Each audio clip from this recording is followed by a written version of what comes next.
Hi, and welcome to another presentation from your business tutor, learning your way, anytime, anywhere.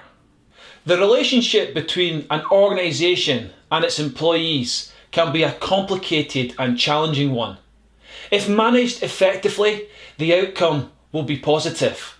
However, if it breaks down, the consequences can be severe. It is therefore essential, as this presentation will look at, that strong industrial relations are maintained between an organisation and its staff. So what are we going to learn in this presentation? Well, first of all, we're going to find out what a trade union is. Then we're going to identify what industrial relations is. And then finally, we're going to explore the consequences of industrial action. Okay, let's get started with our first question, which is, what is a trade union? A trade union is an organisation that represents employees in their workplace in order to protect and improve their conditions of employment. Historically, trade unions have worked within a particular industry, for example, the National Education Union. However, more recently, there have been an increasing number of unions, such as Unite, that represent workers across a range of industries. The main purpose behind a trade union is the idea that working together as one, a workforce will have more strength when negotiating with an employer over pay and conditions than an individual employee would have alone. In short, by speaking as a single voice, a trade union believes it will not only be able to achieve better pay and conditions for its members, but also improved job security and a safer working environment. More than that though, trade unions also provide individual support to members when a dispute arises over their contract or if they are involved in a grievance or disciplinary procedure. Nevertheless, although such support is useful, over the last 40 years there has been a fall in trade union membership, as traditionally unionised industries such as mining and steel have reduced in size and been replaced by service sector jobs that are not as unionised. Okay, let's now turn to find out what industrial relations are. Industrial relations refers to the three-way relationship between an organisation, a trade union and the workers it represents. The relationship from an employer's perspective is all about improving productivity and output in the workplace, whereas from a trade union and an employee perspective, the relationship is about job security, pay and conditions. Given this difference in perspective, it is essential that both sides are willing to negotiate with each other so that an agreement can be reached over these issues. If, however, this does not happen, or negotiations break down, the outcome can be industrial action, which is what we will look at now. Industrial action refers to any measure a trade union or employees take to disrupt a workplace in order to influence the employer to meet their demands over pay and working conditions. However, although this sounds fairly straightforward, it needs to be remembered that before any action can be taken, a ballot of a trade union's members must take place, and over 50% of those that vote must be in favour of taking action. If this is achieved, the following types of action may be taken. First, an overtime ban may be put in place, which involves employees refusing to work additional hours above those stated in their contract. Whereas a work to rule involves employees only completing the tasks stated in their contract or job description. On the other hand, employees could put in place a go slow, which is when, on purpose, they work at a slower rate.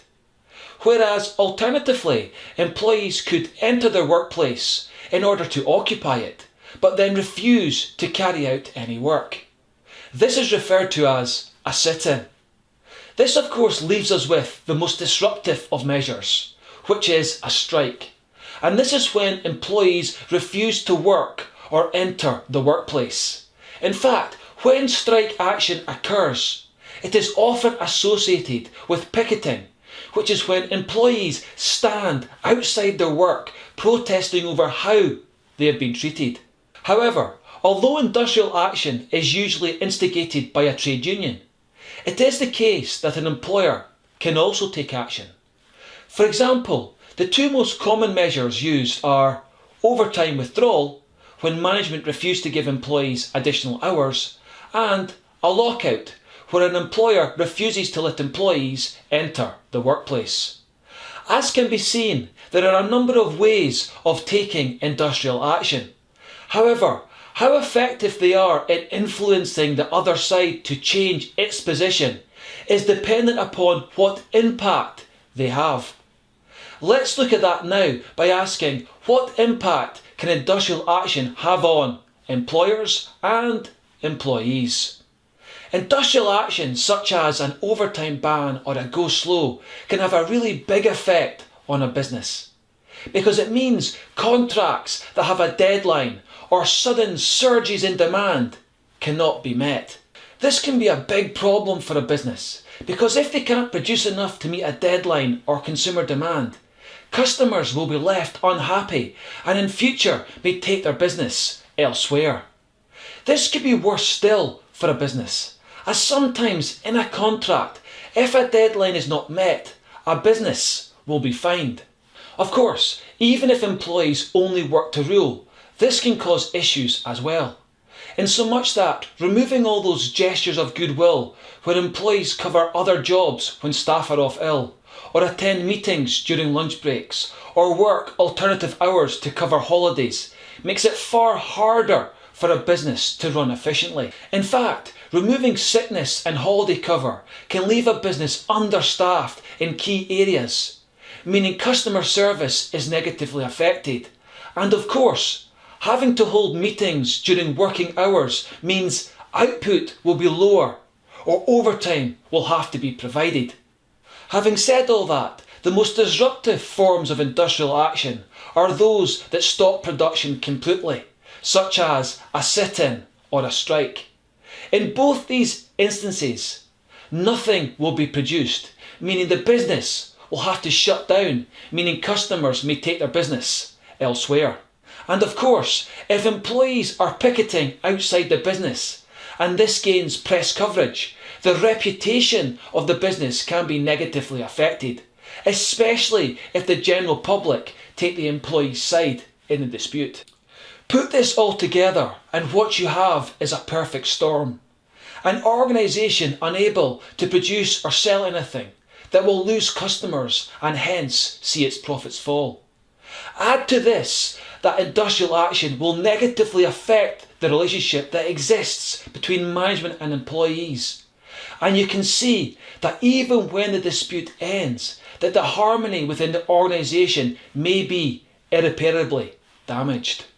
Having said all that, the consequences of industrial action are not just restricted to an employer. For example, if employees refuse to work or an employer enacts a lockout, workers will not be paid, meaning they will find it hard to meet all their monthly household bills. Equally, if employees ban overtime or employers withdraw it, once again workers will be hit in their wallets, and if they rely upon overtime payments, they may have to cut back on luxuries such as going on holiday. Further still, even after an industrial dispute has ended, problems can still arise, in that the relationship between employees and management may be so fractured that they're unable to get on and therefore don't work well together. However, and this is the worst outcome for employees, sometimes the result of industrial action can be that the business closes down. This is because the negative effects of long-running industrial action on a business, such as the loss of customers, are so severe that it is no longer profitable to carry on. So what did we learn in this presentation? Well, first of all, we found out what a trade union is. Then we went on to discover what industrial relations are. And then finally, we looked at the consequences of industrial action. The consequences that follow from an industrial dispute can be significant and severe for both an employer and employees. It is therefore essential that strong communication channels exist between a business and its employees' representatives. It is therefore no surprise that many organisations put in place measures to ensure they can work cooperatively and in conjunction with employees' trade union representatives, so that disruptive industrial action is avoided.